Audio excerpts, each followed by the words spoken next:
In this video and the subsequent videos, our topic of discussion is going to be potentiometer, its principle and its applications.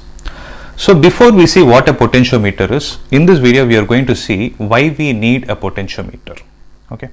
So before that, let us discuss a small concept. Suppose you look at this battery. I have a battery in my hand. If I look at the specification of this battery, it says it is 1.5 volt. Okay. So this is the specification mentioned by the manufacturer. If suppose I want to do a validation and see whether it is really of 1.5 volt, what is the logic we are going to use? You will take the battery and connect it across a device which is a voltmeter, right? So previously we have discussed, whenever you get a battery under open condition, the potential difference that is mentioned on the battery is actually the EMF. But the question is, when you connect a voltmeter, are you going to get the exact value of 1.5 or are you going to get a lesser value? That is a question. So for that, let us look at the circuit. So if you look at the circuit, you have a cell with an EMF E and internal resistance R, which is connected across a voltmeter. So in this circuit, the positive terminal of the battery is going to supply the current, and the current is going to flow in the anti-clockwise direction, as a result of which there will be a terminal potential difference that is developed across the points A and B, right? So from the basics, we know that the terminal potential difference across AB is equal to E minus I into R. So as I mentioned previously, the specification given on this battery is the EMF, right? So the potential difference across the battery, the voltmeter will be exactly able to measure the value of EMF under the condition when IR is equal to 0, right?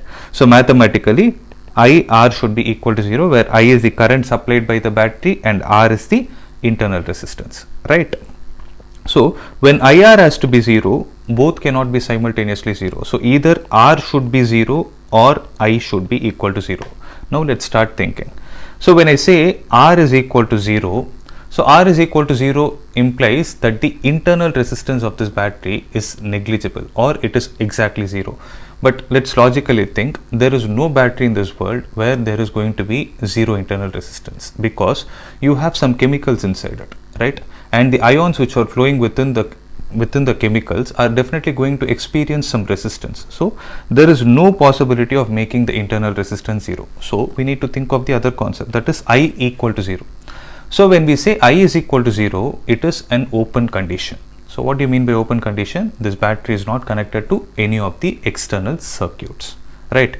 So when this is going to happen, when I is 0, then it should be a scenario where the voltmeter should not be able to consume any current. Means there should not be any drop across the potential difference. There should not be any drop of potential difference across the voltmeter for the reading to be exactly equal to the EMF. But let's think practically, is it going to be possible? So theoretically we would have learned that voltmeter is a device which has infinite resistance, but when you observe on a real-time basis, it is a device which has a resistance of approximately 5000 to 6000 ohm, as a result of which the voltmeter will draw some current. Hence there will be some potential drop that is existing across the voltmeter as well. So from this we can conclude that a voltmeter is not a suitable device for us to measure the EMF of a cell. Okay. If we need to overcome that, then what are we supposed to do? Then we need to go for another device which is specifically designed only to measure the EMF of a cell, and that device is what is called as a potentiometer.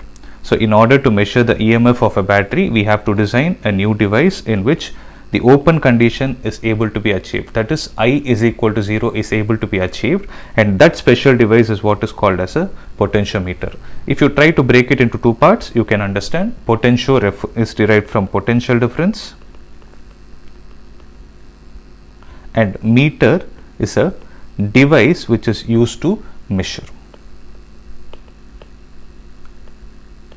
So what is the principle of potentiometer? We will see it in the subsequent video.